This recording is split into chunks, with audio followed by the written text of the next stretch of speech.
Everyone, तो continue करते हैं जो टॉपिक हम पढ़ रहे थे। प्रीवियस वीडियो आपने देखा था, एक फुली एनिमेटेड वीडियो था जिसमें मैंने कंप्लीट बेसिक आपको एरिया रिलेटेड टू सर्कल्स का समझा दिया था। ठीक है, अब हमें जो पढ़ना है वो chapter area related to circle को आज स्टार्ट कर रहे हैं। तो यहाँ से पहले थोड़ा बहुत बेसिक क्वेश्चंस हैं तो जिसमें कंसेप्ट की कम जरूरत पड़ेगी, तो आज यहीं से स्टार्ट करते हैं। पहले क्वेश्चन से एग्जाम्पल 1 से स्टार्ट करते हैं हम लोग। तो चलिए एग्जाम्पल 1 से स्टार्ट कर रहे हैं। चैप्टर नंबर आपका है ये chapter number 12 area related to circle. ठीक है, तो एग्जांपल 1 से स्टार्टिंग करते हैं। What is example number 1? The cost of fencing a circular field at a rate of ₹24 per metre is 5280। मतलब एक टोटल आपको देके रखी है, एक फील्ड देके रखी है, सर्कल के शेप में एक फील्ड पूरी आपको देके रखी है जिसका टोटल कॉस्ट है पूरे का, उसके बाउंड्री पे क्या लगाना है? फेंसिंग। फेंसिंग बाउंड्री पे लगती है, तो बाउंड्री पे फेंसिंग लगाने की जो टोटल कॉस्ट आपको देके रखी है दैट इज 5280। और बोला गया है जो कॉस्ट जो कैलकुलेट की गई है वो इस तरीके से की गई है कि हर मीटर का जो है पर मीटर जो कॉस्ट है वो 24 रुपीज है। तो पर मीटर के 24 के हिसाब से जो टोटल कॉस्ट आपकी हो रही है दैट इज 5280।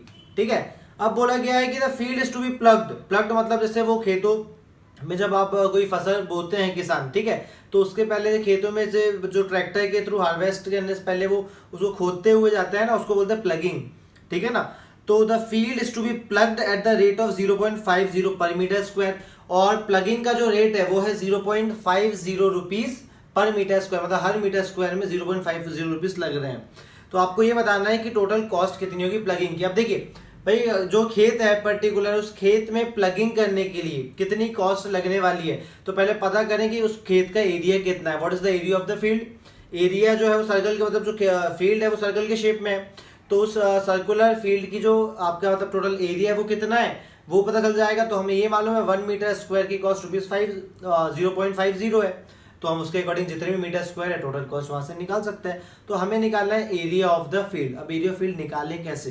तो देखिए सबसे पहले आपको ये देके रखा है कि कॉस्ट ऑफ फेंसिंग है ना, कॉस्ट ऑफ फेंसिंग या total cost of, total cost लिखे तो ज्यादा बेटर रहेगा।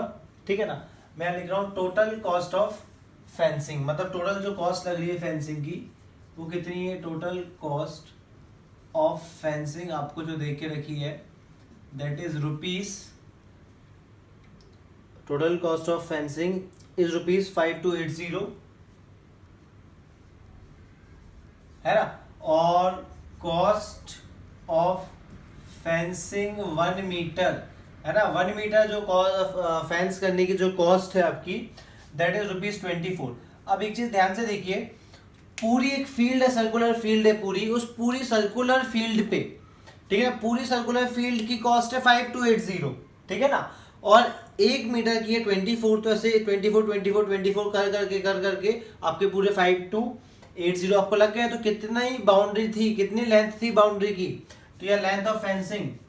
तो हमें अब निकालना लेंथ ऑफ फेंसिंग। भाई पहले तो ये पता करें कि कितने मीटर में फेंसिंग लगी है। अब वो कैसे पता करें भाई? ये हमें मालूम है कि जो टोटल कॉस्ट है फेंसिंग की वो है आपकी 5280। और ये कैसी आई है कि आपने हर जगह है ना, ठीक है ना, हर मीटर पे आपने 24 रुपीज देते चले, इस तरीके से पूरे मीटर का हो गया 5280। तो ऐसे कितने मीटर्स थे, कितनी उसकी लेंथ थी, तो लेंथ कैसे निकालोगे? लेंथ ऑफ फेंसिंग निकालोगे टोटल कॉस्ट जितनी आपने दी और पर मीटर के, तो मतलब किस हिसाब से आपने उसे टोटल कॉस्ट दी है, तो पर मीटर कॉस्ट से आप क्या कर देंगे, उसे डिवाइड कर देंगे। तो इसके अकॉर्डिंग लेंथ ऑफ फेंसिंग, ठीक है ना, लेंथ ऑफ फेंसिंग कितनी हो जाएगी आपकी? लेंथ ऑफ फेंसिंग हो जाएगी 5280/24।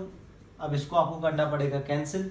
ठीक है, अब देखिए तो काटिए, जाएगा 2 से 12 पे चले जाएगा, 2 2 4, 1 रिमेंडर, 2 6 12, 2 4 8 0 का 0 आपका एज इट इज हो जाएगा। अगेन 2 से काट लीजिए, तो ये हो जाएगा 6, ये हो जाएगा 2 1 2, 2 3 6, 2 2 4 0, फिर 2 जाएगा 3, और ये कितना हो जाएगा 2 6 12, 2 6 12 0, 3 से काट लीजिए, 3 2 6, 220 आपको आ गई।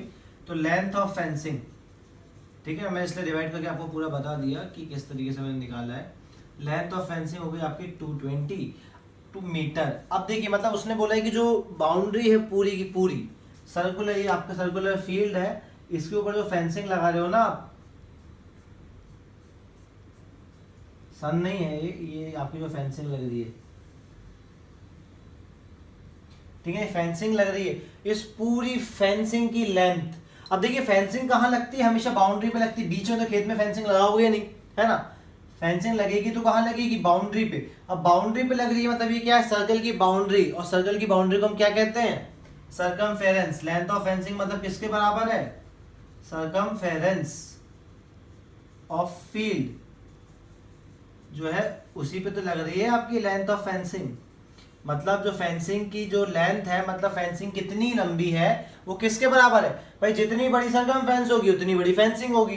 तो सरकमफेरेंस का फॉर्मूला होता है 2 पाई आर, और फेंसिंग आपकी है 220। यहाँ से आप आर की वैल्यू निकालना चाहें पाई के टर्म्स में, ठीक है, चलो वैसे पाई के लिए पुट करो 2 × 22/7 × आर, आपको यहाँ से सर्कुलर फील्ड की रेडियस मिल जाएगी डायरेक्टली। तो चलिए निकालिए, तो आर की वैल्यू निकालना है तो 220 एज इट इज, ये नीचे का 7 चले जाएगा ऊपर, और ये ऊपर के 2 × 22 आपके आ गए नीचे, 22 1 जा 22, 22 1 जा 22 0, 2 1 जा 2, 2 5 जा 10, तो आर की वैल्यू कितनी बची 5 × 7, है ना, आर की वैल्यू आपकी कितनी बची 5 × 7 दैट इज 35 मीटर। अब आपको यहाँ से मिल गई रेडियस, आपको तो निकालना है भाई इसका एरिया, सर्कुलर फील्ड का एरिया कितना है, एरिया आप सभी को फॉर्मूला मालूम है पाई आर स्क्वायर, उसको क्या होता है फॉर्मूला होता है पाई आर स्क्वायर, आपका एरिया इसका फॉर्मूला है। रेडियस आपके पास है तो फटाफट आप लोग क्या निकाल लें, है ना, आप लोग निकाल लें पहले कि इस फील्ड का एरिया कितना है, क्योंकि हमें ये मालूम है कि 1 मीटर स्क्वायर को प्लग करने की जो कॉस्ट हो रही है, 1 मीटर स्क्वायर की प्लग करने की कॉस्ट है 0.50। तो टोटल कितने मीटर स्क्वायर पहले वो तो पता करो। आपने तो पहले ये पता कर लिया है कि पहले कि उसकी बाउंड्री कितनी थी, सर्कमफेरेंस कितनी थी, सर्कमफेरेंस से आपने रेडियस निकाल ली। अब रेडियस हम निकालते हैं एरिया ऑफ फील्ड, है ना, अब एरिया ऑफ फील्ड, अब जो फील्ड है भाई वो सर्कुलर है तो एरिया होगा पाई आर स्क्वायर, डेफिनेट सी बात है। तो एरिया ऑफ फील्ड कितना हो जाएगा आपका, पाई की वैल्यू 22/7, आर की वैल्यू 35 का स्क्वायर, दैट मीन्स 22 × 7 × 35 × 35, 5 7 7 7 5 35, इन सभी को आप मल्टीप्लाई करो क्विकली तो ये आपका हो जाएगा 3850, ठीक है, मीटर स्क्वायर। आपका जो एरिया ऑफ फील्ड कितनी आ गई, एरिया ऑफ फील्ड आपका आ चुका है 3850 मीटर स्क्वायर। यहाँ तक आपका एरिया आ गया। चलिए अब आपके पास एरिया आ गया, टोटल एरिया इतने मीटर स्क्वायर, और हमें ये मालूम है कि कॉस्ट ऑफ प्लगिंग, ठीक है ना, cost of ploughing 1 metre square, 1 metre square का 0.5 रुपीज लग रहा है, cost of ploughing 1 metre square is 0.50। तो टोटल कॉस्ट है ना, total cost of ploughing, total cost of ploughing the whole field, भाई पूरी की पूरी फील्ड को प्लग करने की कितनी कॉस्ट लगी, आपको मालूम है कि टोटल एरिया है 3850 मीटर स्क्वायर, और 1 मीटर स्क्वायर की जो कॉस्ट है वो 0.50, तो टोटल कॉस्ट निकालने के लिए मल्टीप्लाई कर लीजिए, इसका आप इसमें मल्टीप्लाई करिए तो कितना हो जाएगा आपका 1925 रुपीज, ठीक है, ये आपका आंसर आ गया 1925 rupees is the total cost for plugging the field. बहुत सिंपल क्वेश्चन था, एक बार चाहो तो आप इसको रिवाइंड करके देख सकते हैं, रिप्ले करके देख सकते हैं। क्लियर है, पक्का।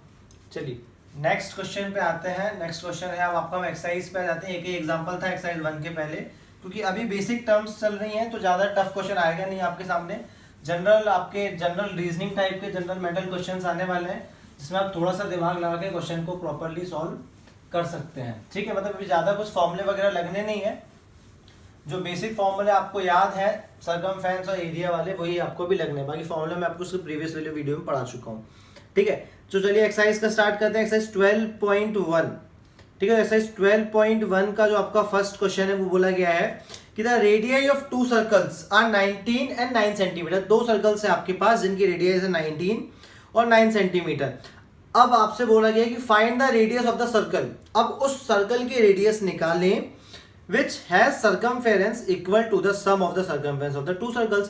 मतलब ये बोला गया 2 सर्कल है, दोनों की रेडियस दी है, उन दोनों को जोड़ के अगर एक नया सर्कल बना दें, ठीक है ना, तो उस सर्कल की रेडियस कितनी होने वाली है। तो चलिए हम यहाँ मान लेते हैं क्वेश्चन नंबर फर्स्ट है आपका एक्सरसाइज 12.1 का, ठीक है ना। तो चलिए यहाँ देखते हैं, सबसे पहले हम मान लेते हैं कि भाई लेट द, या फिर सीधे दी हुई है तो हम रेडियस आपको दी हुई है ना, तो हम सीधे लिख देते हैं radius of first circle that is R1 कितनी देके रखी है आपको 19 सेंटीमीटर है ना, और रेडियस ऑफ सेकेंड सर्कल वो भी आपको देके रखी है कितनी R2 9 सेंटीमीटर। अब बोल रहे हैं कि इन दोनों की सर्कमफेरेंस को निकाल के अगर ऐड कर दो ना तो जो सर्कमफेरेंस आ रही है वो तीसरे सर्कल के बराबर हो रही है, और अब इनकी सर्कमफेरेंस जिस सर्कल के बराबर हो रही है उसकी रेडियस आपको फाइंड आउट करके बतानी है। तो हम मान लेते हैं लेट द क्योंकि रेडियस तो माननी ही पड़ेगी ना, let the radius of resulting जो भी बनेगा circle resulting circle be capital R metre, ठीक है, मीटर नॉट सेंटीमीटर। अब मैंने मान लिया कि जो इसकी जो रेडियस आ रही है, जो रिजल्टिंग सर्कल बनने वाला है, इन दोनों सर्कमफेरेंस को जोड़ के जो सर्कल बनेगा उसकी रेडियस मैंने मान ली R है। अब कंडीशन क्या बोलती है कि सर्कमफेरेंस, उसने बोला है कि सर्कमफेरेंस ऑफ रिजल्टिंग सर्कल है ना, सर्कमफेरेंस ऑफ रिजल्टिंग सर्कल किसके बराबर होगा, circumference of first circle plus circumference of second circle. भाई क्वेश्चन में बोला ही गया है कि पहले और दूसरे सर्कल के सर्कमफेरेंस को मिला लो तो आपको रिजल्टिंग की सर्कमफेरेंस मिल जाएगी। तो रिजल्टिंग सर्कल की सर्कमफेरेंस का फॉर्मूला क्या होगा, 2 पाई R की जगह capital R equals to smaller का क्या होगा 2 पाई R1 और इसका होगा 2 पाई R2। सब में से 2 पाई कॉमन निकाल लो तो उस साइड से, यहाँ तो आप लिखे रहने दीजिए, यहाँ 2 पाई आपने कॉमन निकाल लिया, अंदर बचा R1 प्लस R2, दोनों में से 2 पाई आपने बाहर निकाल लिया, यहाँ बचा R1 यहाँ बचा R2, ये 2 पाई से 2 पाई कैंसिल हो गया। R is equal to R1 की वैल्यू है 19, R2 की वैल्यू है 9, तो R की वैल्यू आपकी कितनी हो जाएगी 28 सेंटीमीटर। तो बस आंसर सॉल्व हो गया कि the radius of the resulting circle is 28 centimetre. I hope आप सभी को क्लियर हो गया होगा, बहुत सिंपल क्वेश्चन था, क्लियर है। चलिए एक ऐसे ही क्वेश्चन और दिया हुआ है, इसका सेकंड क्वेश्चन और करते हैं।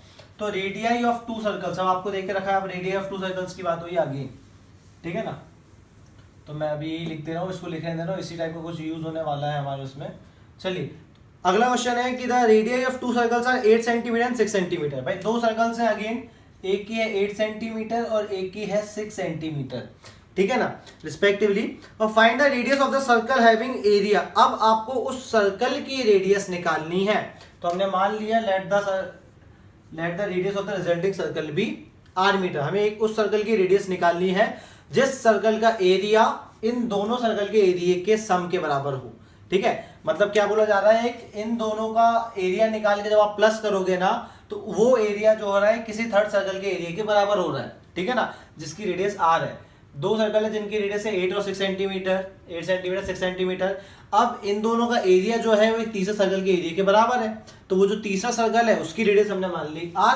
अब अकॉर्डिंग टू कंडीशन, भाई कंडीशन के अकॉर्डिंग क्या दिया गया, अकॉर्डिंग टू कंडीशन कि एरिया ऑफ, उन्होंने बोला है कि जो एरिया ऑफ रिजल्टिंग सर्कल है वो किसके बराबर है, area of first circle plus area of second circle, मतलब पहले और दूसरे सर्कल के एरिया के सम के बराबर है, ठीक है। तो एरिया का formula again pi capital R का स्क्वायर, यहाँ हो जाएगा पाई स्मॉल r1 का स्क्वायर, यहाँ हो जाएगा पाई स्मॉल r2 का स्क्वायर। दोनों जगह से पाई आप कॉमन ले ले, R2 का R का स्क्वायर यहाँ रहेगा, यहाँ से पाई कॉमन ले लो, R1 का स्क्वायर प्लस R2 का स्क्वायर ब्रैकेट के अंदर, ये पाई से ये पाई कैंसिल, यहाँ से आपका स्क्वायर हटेगा तो यहाँ लग जाएगा आपका रूट R1 का स्क्वायर प्लस R2 का स्क्वायर। अब R1 R2 की वैल्यू पुट कर दीजिए आप, R1 का स्क्वायर मतलब 8 का स्क्वायर प्लस R2 का स्क्वायर मतलब 6 का square, that is under root 8 8 64, 6 6 36, that is under root 100 और 100 इज द स्क्वायर ऑफ 10। तो R की वैल्यू हो गई आपकी 10 सेंटीमीटर। Question solve. समझ में आया? क्वेश्चन में इतना ही बोला गया था कि आपको रेडियस निकालिए, तो बहुत सिंपल से क्वेश्चन थे आज जहाँ से हमने स्टार्टिंग करी है। क्लियर है सभी को? अब इसी के बाद हम आगे बढ़ते चलेंगे और अब अगले ही क्वेश्चन से थोड़ा से लेंथी क्वेश्चन, मतलब जिनकी लेंथ ज़्यादा होगी अब वो क्वेश्चन आपको आना चालू हो जाएंगे। तो डरिएगा मत, जैसे ही समझ में आए वैसे वो भी समझ में आएंगे। काफ़ी ईजी क्वेश्चन थे, आई होप आपको समझ में आ गया होगा। और अगर थोड़ी बहुत ही प्रॉब्लम है तो आप लोग वीडियो का है ना एक बार रिप्ले कर लीजिएगा और समझ लीजिएगा, पूरा क्लियर आपको हो जाएगा। ठीक है, अब इसी के साथ हम नेक्स्ट वीडियो में आने वाले जो क्वेश्चंस हैं, क्वेश्चन नंबर 3 12.1 का और 4th को कवर करेंगे, 3rd 4th और 5th, और 12.1 एक्सरसाइज को फिनिश करेंगे। तब तक के लिए आप वीडियो को देखते रहें और चैनल को सब्सक्राइब ज़रूर करें। Thank you.